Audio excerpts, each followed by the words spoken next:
In this video, I'm going to react to Oversimplified's The Cold War Part 1. And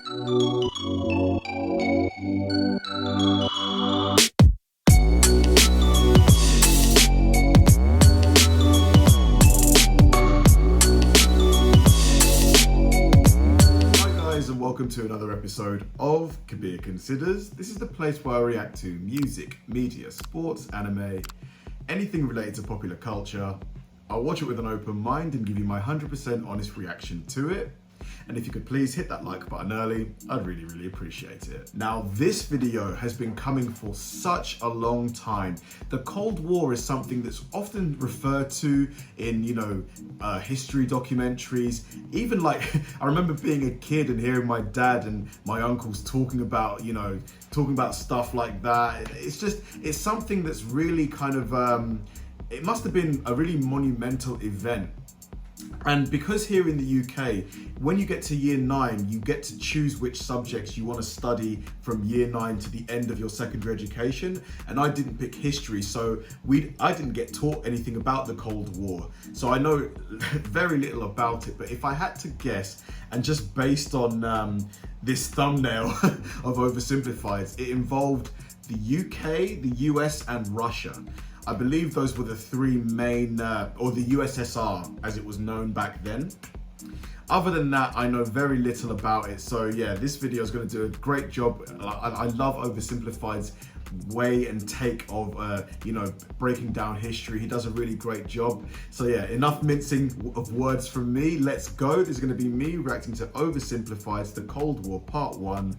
Let's do it. I've decided that in order to sell more merch, I should do a face reveal wearing some of it. So are you ready? Here we go. Boom. New minimalist and Cold War merch available now, and get the new limited edition Churchill character pin before it sells out, with more characters coming in the future. Link in the description down below. The year is 1917. Fighting rages on the Eastern Front of the First World War. Both Germany and Russia are on the brink of collapse. Soldier, I need you to bring me this man. Got it. Found him, sir. What? No. That's John Lennon, isn't it? Or at least I think it's John Lennon. Not Lennon. Lenin. I love this guy's dad jokes. They're really funny. The Russian communist. What? Why would I need a Beatle? Lenin, the Russian communist. He was exiled to Switzerland. You know what? I'll do it myself.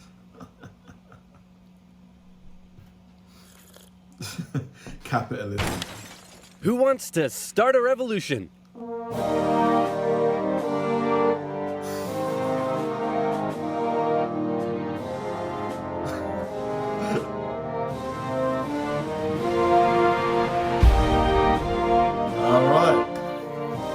The Germans put Lenin on a train and sent him all the way back to Russia, hoping he and his mates would create an internal crisis. And create an internal crisis they did. The government was overthrown, and Lenin was in charge. He immediately pulled out of the First World War, made the country communist, started a 3-year-long civil war, got shot, broke the economy, caused a famine, and then he died. Wow. On his deathbed he said, "Hey man, tell whoever's in charge of giving people jobs not to let that jerk Stalin become the next leader. By the way, who did I put in charge of giving people jobs? That would be Stalin, sir." Stalin was a rising force in the Communist Party. He still had some opponents, but conveniently, all of them were arrested or disappeared. So that was lucky. And so Stalin took over. He implemented his 5-year plans, which transformed the country from an agriculture... Didn't Stalin put a lot of people in gulags? I believe, like prison camps, basically. Horrible. ...based economy to an industrial one, and like Lenin before him, he reigned with terror. Anyone who dared criticize or oppose him would either be killed or left to rot in the horrendous Soviet work camps. Then a short man with a silly mustache tried to take over the world, punched the Russians all the way to Moscow, and then the Russians, with some help from their faithful ally, the Winter, punched them all the way back to Berlin. At this point, being allies, America, the UK, and the Soviet Union were good chums. They held a couple of conferences near the end of the war to decide what would happen next. Hey Stalin, after all your trials and tribulation, you must be pretty happy to be standing here in Berlin. Tsar Alexander made it all the way to Paris. Just give me a second. Hey man, I think something's up with Stalin. I know, right? What should we do? Shall I tell him about the bomb? Yeah, tell him about the bomb. That will scare him. So, we got this crazy new big A-bomb that can destroy an entire city in one go. Yes, my spies told me already. Oh wait, I meant to act surprised. Wow, that's amazing. He already knew. How? Espionage. Am I sure I want to send nuclear secrets via unsecure public coffee shop Wi-Fi? Am I ever? Dude, use a VPN.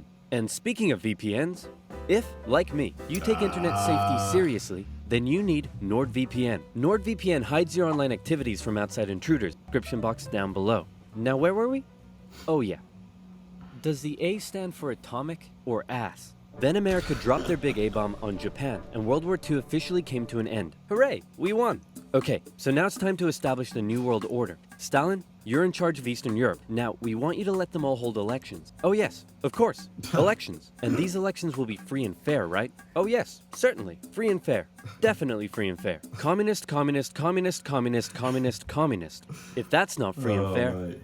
I don't know what is. Throughout Eastern Europe, Soviet puppet governments were established as a buffer zone between the USSR and the West, with Churchill proclaiming an Iron Curtain had descended across the continent. The relationship between the old allies was deteriorating fast. Over the next few years, the British intervened in the Greek Civil War to prevent a communist takeover. In Turkey, the Russians began demanding more control of Turkey's sea access routes, which prompted the US to send their largest battleship to Turkey for a friendly visit. After World War II, Iran was now occupied by both the Soviets and the British, with an agreement to both pull out once the war was over. The British pulled out. Stalin was like, you know what?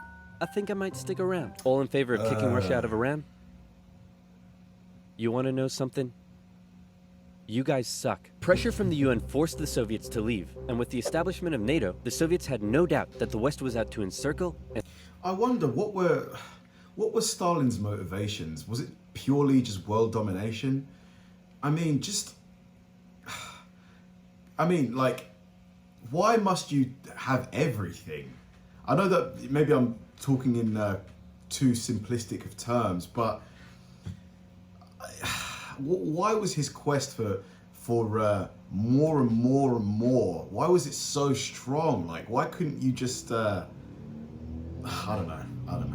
and destroy them. And America announced the Truman Doctrine, in which they basically said, those guys are not cool, cannot be trusted, and we will do everything we can to prevent the spread of communism around the world. Many viewed this moment as the official declaration of the Cold War. Back in Europe, everyone was living in a post-apocalyptic void brought on by the Second World War. Cities reduced to rubble, not enough food. It was terrible. This is great. Ugh, rat on a stick. Oh. Great. The more they suffered, the more likely it is they'll turn to communism. Dude, you're really messed up. What's wrong with you? My father used to punish me severely. America realized what was going on and quickly made a move. Under the Marshall Plan, they sent $12 billion to Western Europe for its economic recovery. The countries of Stalin's Eastern Bloc looked on with envy. Hey, Czechoslovakia, you want to come get some economic aid? Yeah, but I have to check with my mom first. Sorry, America. I can't come. This was a full-on economic battle raging between capitalism and communism in Europe. If the Western nations developed faster and better than the East, that would be a defeat for Stalin. So he set up his own rival economic recovery plan, which he called Comecon, and he also set up Common Form, which gave him more political control over the Eastern Bloc. But nowhere did this economic battle rage harder than in the city of Berlin. Caught over 100 miles behind Soviet lines, the city had been divided up between the Allies, and the western segments were still under Western control. Yes. So this was when the Berlin Wall was in place, right? Yeah, I've read about that. Has that been completely destroyed, or are there still parts of it that remain? Berliners could travel freely to West Berlin, see the economic prosperity, and think, maybe this communism thing ain't so great after all. I'm gonna have fun tonight. You're home late. Oh, Stalin. I was just out with my friends. Friends? You stink of capitalism! You're out engaging in imperialist debauchery again! I swear, Ivan, I can't Imperialist debauchery. keep doing this. Stalin wanted the West out, so he said, hey, guess what? I'm blockading all of your supply routes to West Berlin. What are you gonna do about it? I suppose we'll just fly the supplies in.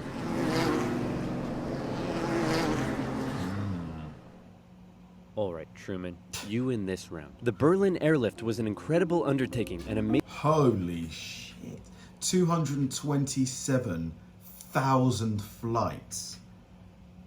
I mean, to think of the amount of aircraft you're going to need to to service this many flights blows my mind. If you had 1,000 aircraft, you'd still need each of those to do 277 flights. Huge undertaking, huge. Major success for the Western Allies, and Stalin ended his blockade of West Berlin. His aggressive actions worried the West, but not as much as this did. The Soviet Union had developed their very own atomic bomb. The USA no longer had a... Was that the Tsar bomber, I think? It's Tsarbomba, right? Nuclear monopoly. The world now knew that if a major war broke out between the two superpowers, it would be more destructive than anyone could imagine. So it was comforting when Stalin came out and said that war between the Soviet Union and the West was unlikely. Oh, wait, inevitable. He said it was inevitable. Oh, man. Hey, you know who I haven't checked in on in a while? My good friend China. Whoa, what happened to you? What happened to them was a full-blown civil war that had been going on since 1927. The People's Liberation Army, under the leadership of Mao Zedong, successfully defeated the Republic of China, who fled to Taiwan. The now communist China and the Soviet Union signed a mutual defense treaty. This was terrible news for the West. But wait. There's more. After the Second World War, Korea was divided along the 38th parallel. In the north, the Soviets set up a communist regime. In the south, America set up an anti-communist regime. Both were led by very sweet-looking old men, but don't let that deceive you. They were both ruthless dictators, and both dreamed of reuniting Korea under their own regime. Now that he had the bomb, Stalin was feeling a little more cocky, and he finally gave Kim permission to attack. The North launched a surprise invasion of the South on June 25, 1950. With Soviet aid, the North Koreans steamrolled through, taking Seoul in just 3 days and replacing one ruthless dictator with another. The UN were freaking out and quickly created an emergency force made up of troops from 16 countries to defend the South. The West still held Busan and made landings at Incheon near Seoul. They pushed the North Koreans out of Seoul, replacing the ruthless dictator that had replaced the first ruthless dictator with the same ruthless dictator that had previously been replaced by the new ruthless dictator. And the West then continued all the way up the Korean peninsula. At this point, China was getting worried that the UN may just keep going. The US had sent this guy to lead the operation. After winning the Pacific theater of World War II, General Douglas MacArthur's head was big and his balls were bigger. He reassured President Truman that there was absolutely no way at all that the Chinese would ever get involved. Meanwhile, 500,000 Chinese troops were crossing into Korea. Nuke 'em. No. Nuke 'em. No. Ah, come on. You're fired. The US considered the nuclear option, but now that... I'm glad that it wasn't, actually enacted upon, because nuclear weapons, I just feel like they could be the end of us as a species, honestly. I just really, really hope that there is no event that involves nuclear weapons being used against humanity. Just, please no.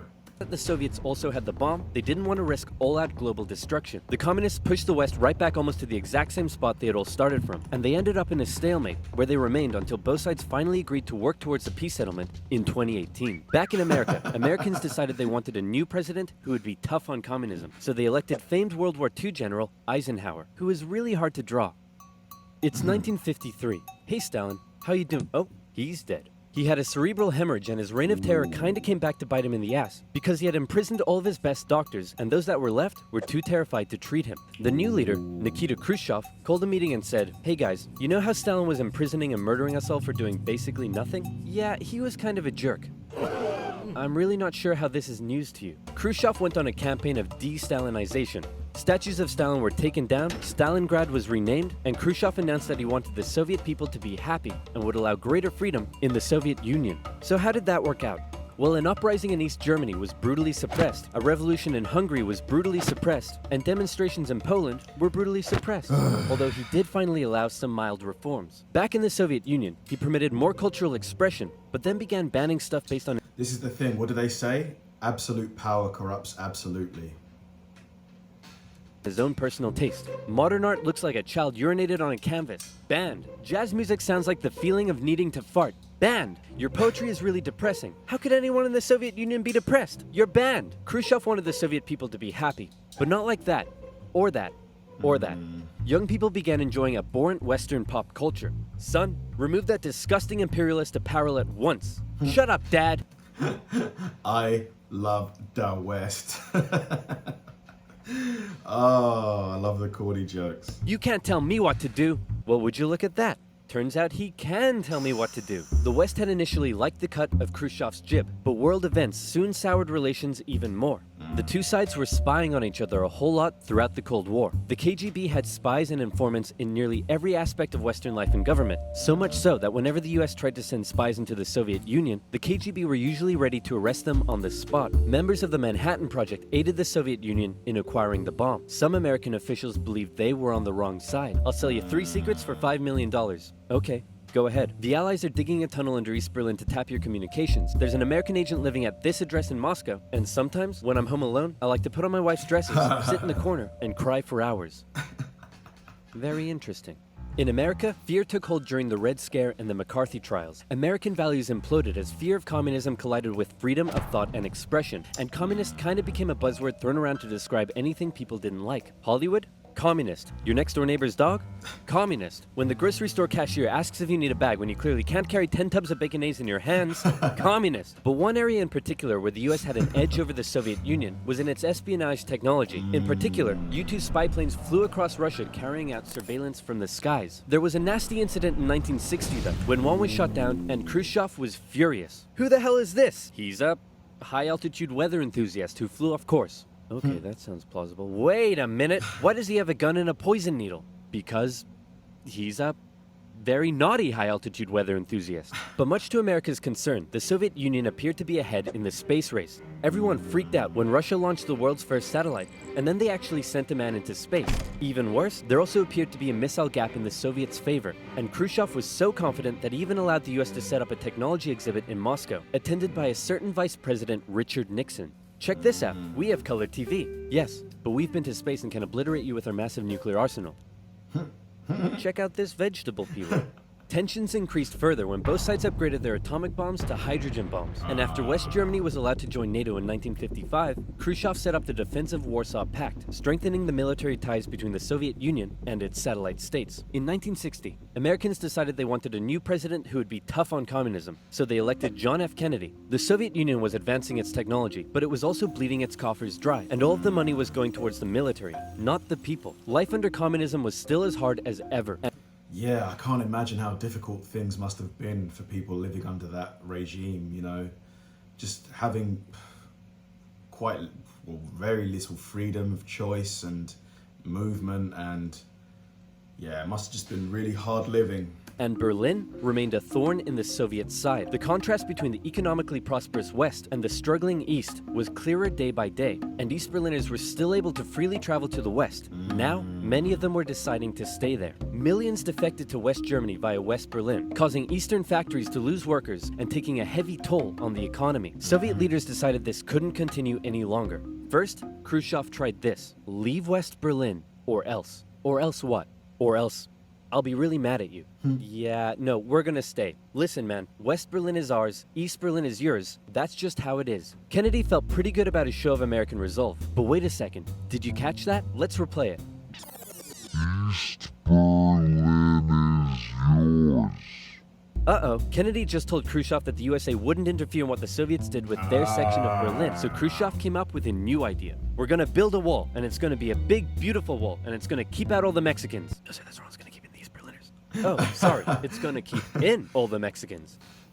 On August 13th, 1961, Berliners woke up to find their city divided into two, with barbed wire and guards blocking the border between East and West. Over time, a wall was constructed throughout the city. Families were torn apart. Thousands would risk their lives escaping over the wall, and hundreds would die trying. To the despair of Berliners, the West were unable to do anything about it, but the wall did put on full display the failure of the communist system. As Kennedy said, democracy is not perfect, but we have never had to put a wall up to keep our people in. As part of the agreement between the two sides, US diplomats were still allowed to travel to East Berlin, but suddenly, East Berlin crossing guards started giving them the business, and Kennedy was like, nah-uh. In October, the US rolled tanks up to the crossing point at Checkpoint Charlie as a show of strength. The Soviets did the same, and the two were in a standoff. They stayed like that for 16 hours, and the world braced for nuclear Armageddon. Thankfully though, Kennedy called Khrushchev directly and was like, hey man, this is getting way too hot. How about you back your tanks up by an inch and we'll do the same? Sounds good. Okay, how about you back your tanks up by another inch and we'll follow suit? Alright, hey, you want to do another inch? And they both very slowly inched away from the apocalypse. Phew! Thank goodness for that. Let's hope that's the biggest crisis of my presidency. It wasn't. All Part 2 should be a good one. Very interesting so far, you know, just seeing how ultimately, when you boil down a lot of these conflicts that have happened in human history, a lot of them are just based on the clash of ideals, you know, different schools of thought leading to, you know, just shows of just attempts at domination, you know, domination of others. I just feel like, you know, as human beings, why don't we just try and live and let others live? You know, we don't have to enforce our way of life onto others. You know, yeah, who knows? But really interesting video. I love Oversimplified in the way he breaks things down with his humorous style. So yeah, part 2 coming very soon. Thanks for watching, guys. If you enjoyed this video, please like, subscribe, turn on bell notifications, and keep throwing the recommendations my way. I know I say it all the time, but they genuinely help me out, because if I know you enjoyed watching something, I'll definitely enjoy reacting to it. So like, subscribe, turn on bell notifications, keep throwing the recommendations, and I'll catch you in the next one.